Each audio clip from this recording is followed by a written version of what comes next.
The draft is at 78.9k right now. I just wrote a bit of a new scene in chapter 7, and it's like the ends, it's like the last bit of chapter 7. Once I'm done with this, I just have to finish up chapter 8, and I'll be done with my phase pass of part 1 of the book, and then I can finally start working on part 2 of the book. Part 2 is going to be like really essential for both of my narrating characters in terms of like their arc, in terms of like setting the like essential goals and like motivations, and just like showing like the flaws and the complexities of their character. A lot of that is like it starts to be unraveled in part 2, and so I'm really excited to get into the bulk of that. But part 2 is also the section of the book that needs a complete rewrite, because I'm taking out the kind of the main arc that was binding part 2 together, which was a plague plot line, and now I'm just replacing that with more focus on one of the antagonists. I think I'm keeping up a really good pace right now though. I was hoping to get to the draft to 100,000 words by the end of March, but it's also looking like draft 2 is going to be a lot longer than 100,000 words. I think, based on my estimates, it might end up at 120k, which I'm not happy about because that means it's going to be a lot of editing later down to try to cut the word count, because I want to keep the book as close to 100k as possible. And 20k is a lot to cut out of a book. I'm hoping that line edits will help, but I also think there might be a lot of scenes where I can condense them. Also, just like maybe there's points in the book where I can accomplish things in 2 different scenes within the same scene. I'm hoping I can figure that out, but right now like my brain is too fried to figure that out. I'll need like a break from the book for a few weeks and then a reread to figure out that kind of thing. So I finished a journal a couple days ago. So all of this is filled, just writing. It's just my daily journal. And I got this as my next notebook. I already started it. I read like 4 pages. Today's Wednesday and I started this on Monday, so I do like this color. It's kind of like a muted green, but this one is like, I wish the band wasn't this color. I wish it was closer to this. I was really hoping to get like a red notebook, because I really like dark red, but yeah, this was the color that I gravitated towards out of all the options. But today I've been seeing this in like my university's like stationery and bookstore, and I looked at the notebooks and I like the quality of them. And like for me, like a notebook, it needs to have good binding,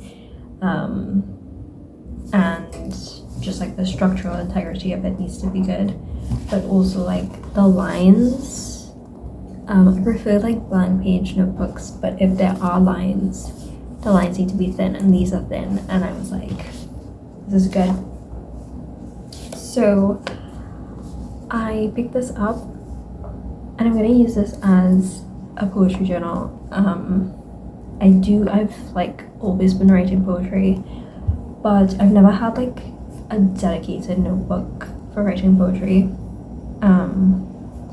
I was just like scribble it all over the place on like my notes app or like on a Word document on my laptop, and it just ends up everywhere. So I would like to have something that's just for like working on poems in like a really messy way, before like I type them up. So I'm gonna make that into this notebook. I've been really thinking about poetry a lot more because the FMC in this book, she's very like language and like books and like scholarly focused. It makes sense in how I've characterized her, but her voice ends up a lot more descriptive and poetic in a way than my FMC in the book. His voice is also very descriptive, but it doesn't have the same musicality that her voice does. So I want to like really practice my poetry more, so that I can, when I go into line edits for my FMC specifically and her scenes, I have like a lot more of a practiced hand at writing poetically and with the rhythm in his sentences. My MMC tends to be a little bit more to the point, concise. He's not as like reflective and introspective. There's a lot more fragments in his, not fragments as in overdoing it with like how fragmented his speech is, but they are like scatterings of just like a lot more shorter fragmented sentences, whereas my FMC tends to be a bit more of like a run-on sentence kind of person. And she's very introspective. Oh my god, I'll try to give an update if I committed to writing a lot in this.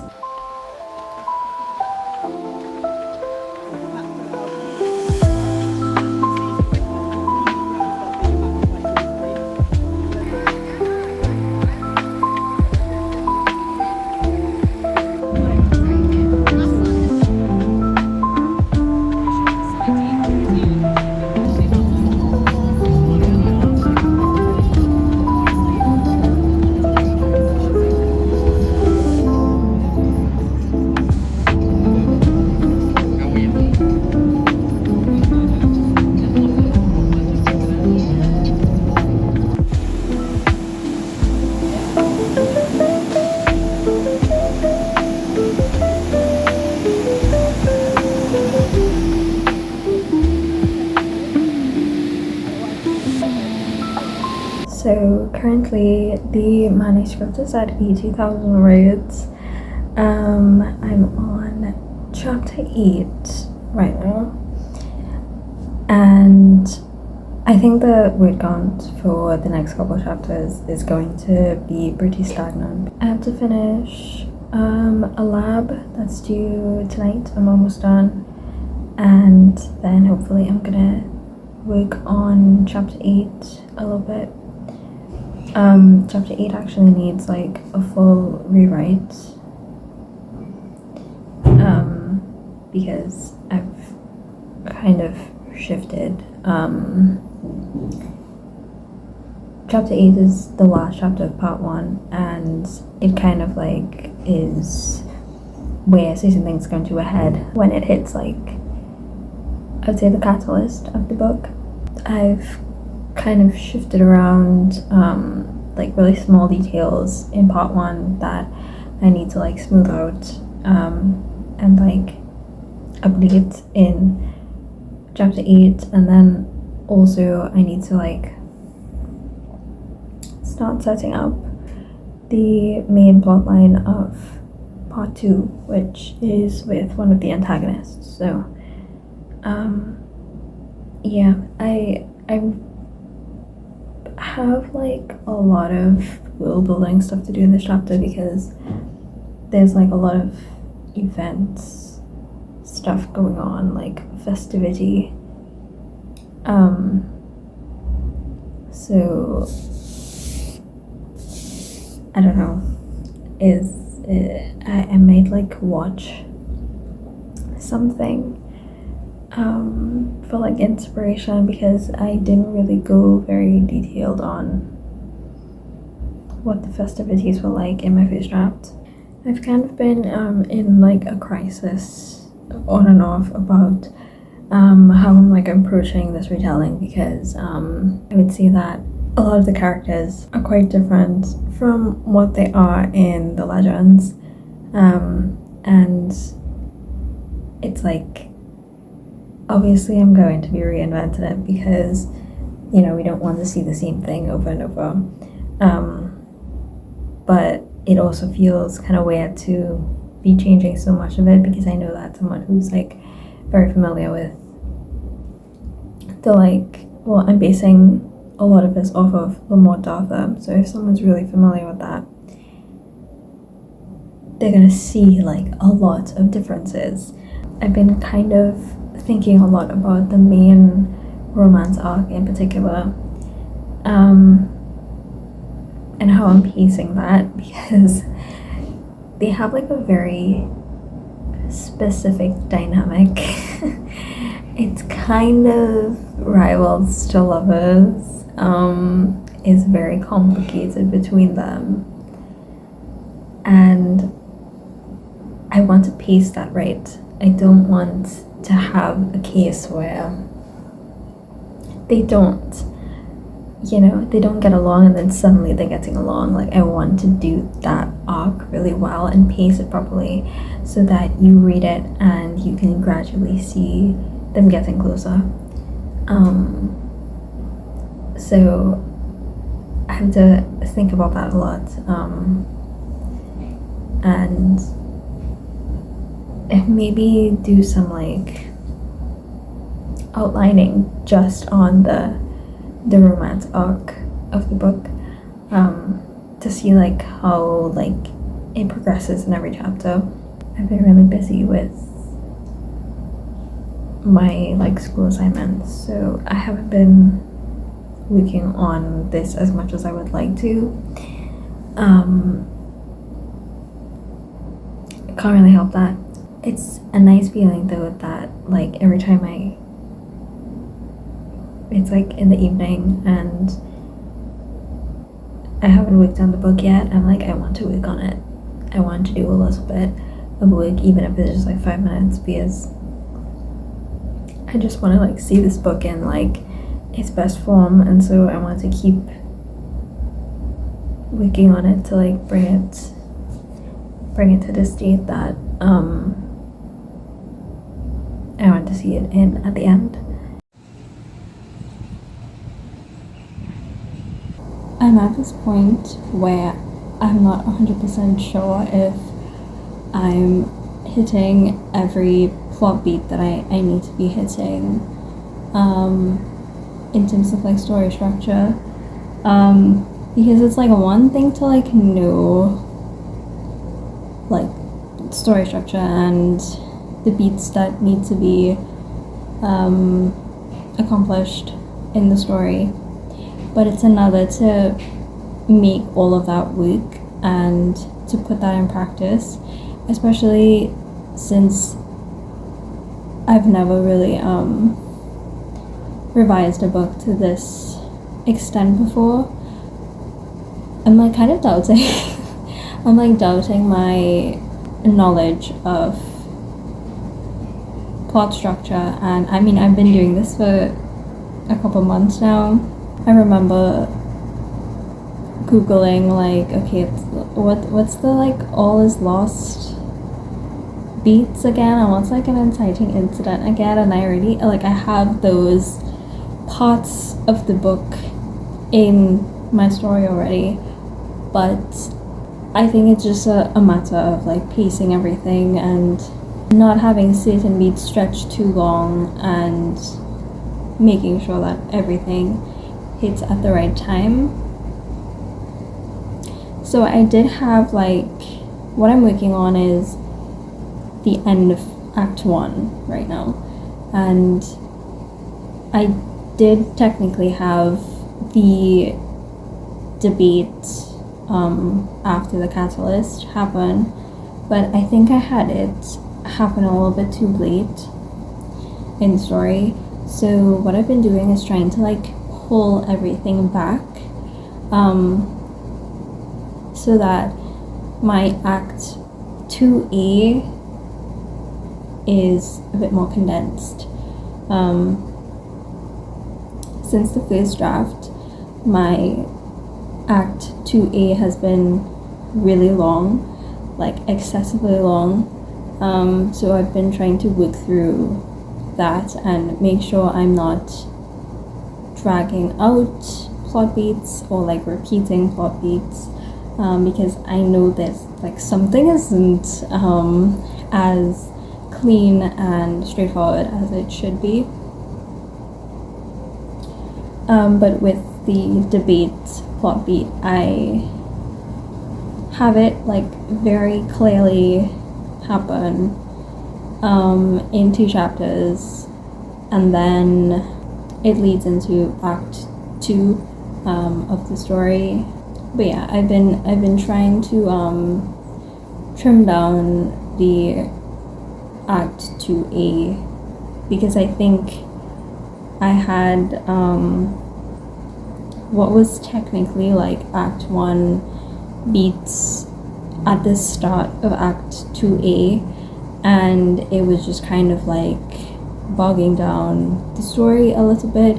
It's also because I had a plot line that I cut from the beginning of Act 2A that I've been having to like patch over.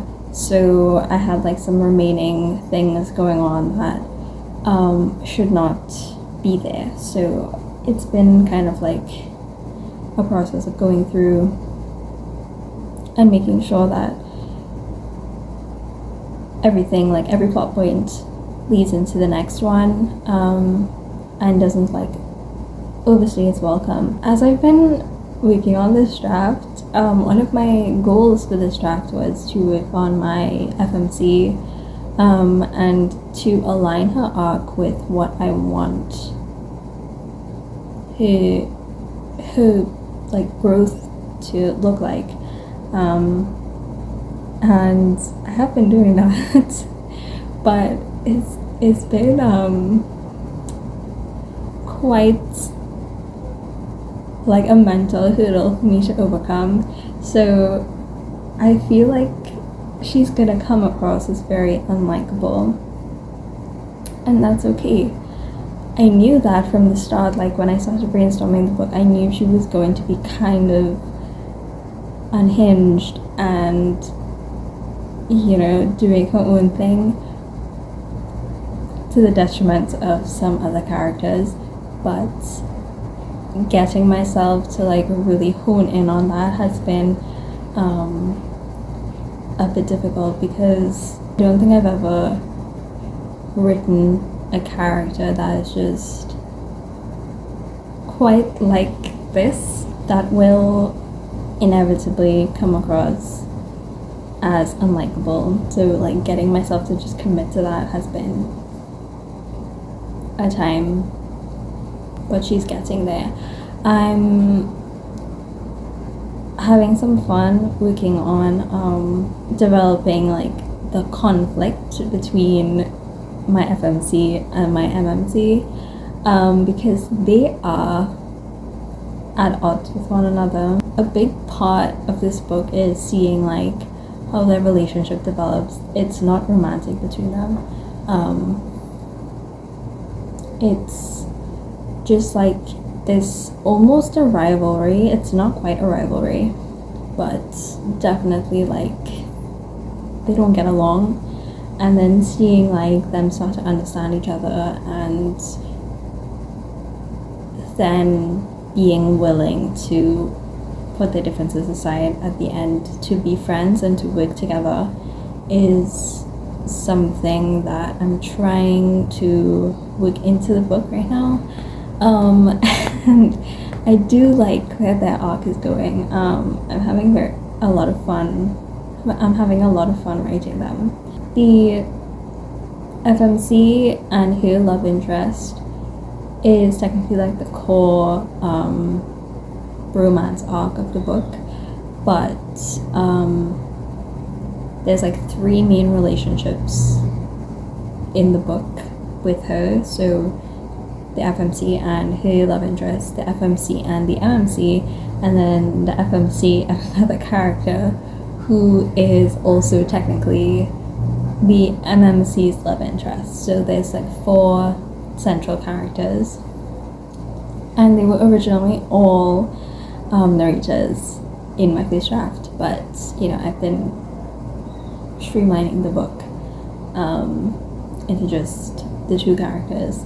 I wish I could like talk more about who they are, but since it's a retelling, if I say one name, it starts to become very obvious on who's who and what's going on.